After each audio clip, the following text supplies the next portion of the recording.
This channel does not promote any violent, harmful, or illegal activities. All content provided by this channel is meant for an educational purpose only. আমি রনিপা রয়েছি আপনাদের সঙ্গে। আপনারা দেখছেন টিভি9 বাংলা। নজর রাখবো সবচেয়ে বড় খবরে। আজ লালবাজারে হাজিরা দেবেন শহরের দুই বিশিষ্ট চিকিৎসক কুণাল সরকার এবং সুবর্ণ গোস্বামী। তবে তারা একা নন। কুণাল সরকার এবং সুবর্ণ গোস্বামীর সঙ্গে লালবাজারে যাবেন অন্যান্য চিকিৎসকেরাও। কলকাতা মেডিকেল কলেজ থেকে লালবাজার পর্যন্ত হবে মিছিল। সঙ্গে থাকবেন দুই চিকিৎসকের আইনজীবীও। যতক্ষণ না পর্যন্ত ওই দুই চিকিৎসক ফিরছেন ততক্ষণ অবস্থান চলবে বলে জানিয়েছেন সতীর্থ চিকিৎসকেরা। যে think as a human being, রাজ্যের একটা নাগরিক হিসেবে ভাবুন এবং ভাবুন যে আমার আপনার চোখের সামনে দিয়ে একটি 31 বছরের পড়ুয়াকে দুমড়ে মুষড়ে নৃশংসভাবে আজকে মারা যেতে হয়েছে।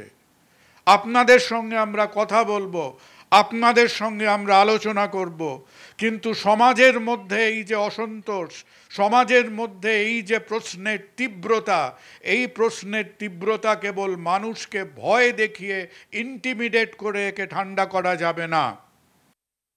সবাই যদি ঘুরতে যাচ্ছে বলে মনে হয় তাহলে তো আরো কঠিন ব্যাপার। তাহলে কি সারা রাজ্যে কি কারোর কোনো কাজ নেই? তারা কি সবাই বেকার? কি জানি বাবা, জানি না, এটা কিরকম একটা শুনতে লাগে। আচ্ছা, অন্যদিকে যেটা বলছে যে জনরোষ, তাহলে জনরোষ হ্যাঁ হতে তো পারি, অনেক কিছু হতেই পারে। তাই জনরোষ যাতে না হয় সেরকম জিনিসটা করতে পারলেই তো ভালো ছিল।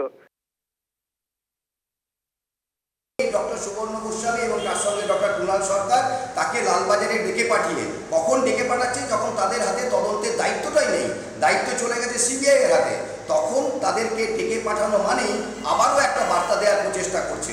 আমরা পরিষ্কারভাবে বলতে চাই, ডক্টর সুবর্ণ গোস্বামী একা নন, ডক্টর কুণাল সরকারও একা নন। যে কথাগুলো বলেছেন তার মধ্যে হয়তো সত্যতা আছে, তারা কোনো মিথ্যে কথাও বলেনি।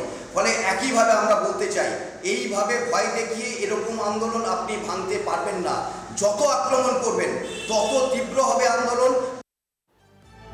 আরজিকর এবং সংলগ্ন এলাকা, এই গোটা এলাকায় আন্দোলনের রাশ টানতে একেবারে মরিয়া হয়ে গেছে পুলিশ। 163 ধারা জারি করা হয়েছে। কড়া নিরাপত্তার মোড়কে আরজিকর হাসপাতাল, এমার্জেন্সি বিভাগ থেকে ধর্ণা মঞ্চ, সব জায়গায় পুলিশে 6 লাখ। 163 ধারা তো এখানে লাগু রয়েছে, তারপরেও কিন্তু আমরা দেখছি তিলোত্তমা খুনের জন্য কিন্তু রাজ্য জুড়ে প্রতিবাদ চলছে। সেই প্রতিবাদের আজ যাতে কোনোভাবে আরজিকর হাসপাতালে এসে না পড়ে তার জন্য কিন্তু এই ব্যবস্থা করা হয়েছে। আমি তোমাকে একটু ছবিটা আরেকবার দেখাই। দেখো, সকাল থেকেই বলা যেতে পারে ভোরবেলা থেকেই আরজিকরের যে মূল গেট, অর্থাৎ যেখান থেকে আরজিকর হাসপাতালে প্রবেশ করা যায়, সেখানে দেখতে পাচ্ছ এখানে কিন্তু প্রচুর পুলিশ মোতায়েন করা হয়েছে। শুধু যে পুলিশের কনস্টেবল এমন নয়, তুমি যদি একটু বাদিকে দেখো, পুলিশের উচ্চ পদস্থ কর্তারা তারা কিন্তু নিজে এখানে রয়েছেন এবং হাসপাতাল চত্বর পুরোটাই কিন্তু পুলিশে মুড়ে ফেলা হয়েছে। হাসপাতাল চত্বরের বাইরে সেখানেও কিন্তু পুলিশি যে নিরাপত্তা, সেই নিরাপত্তা বাড়ানো হয়েছে। এই হাসপাতাল এবং হাসপাতাল চত্বরে কোনোভাবে কোনো মিটিং মিছিল করা যাবে না।